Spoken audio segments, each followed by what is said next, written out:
შეწყდება თუ არა ცეცხლი უკრაინაში ახალ წლამდე ეს უახლოეს დღეებში გადაწყდება. ზელენსკი ტრამპის შეხვედრა 28 დეკემბერს ფლორიდაშია დაგეგმილი. აუდიენციის მთავარი თემა სამშვიდობო მოლაპარაკებები იქნება. უკრაინის პრეზიდენტის თქმით, 20 პუნქტიანი გეგმის 90% უკვე მზად არის. პარალელურად აქსიოსი ავრცელებს ინფორმაციას, რომ პუტინი პირველად დათანხმდა ცეცხლის შეწყვეტას ოკუპირებულ ტერიტორიებზე რეფერენდუმის ჩასატარებლად.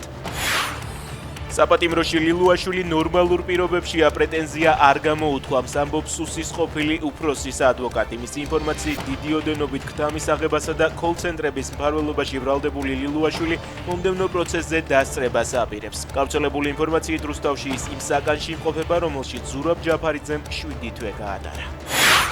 მარნეულში ოჯახს 22 სული ძროხა მოპარეს. მარნეული ნიუსის ინფორმაციით, შემთხვევა 12 დეკემბერს მოხდა სავარაუდო, დამნაშავე კი ამ დრომდე დაკავებული არ არის. დაზარალებული ოჯახის ცნობით, ზარალი დაახლოებით 100,000 ლარს შეადგენს. მომხდართან დაკავშირებით დაწყებულია გამოძიება.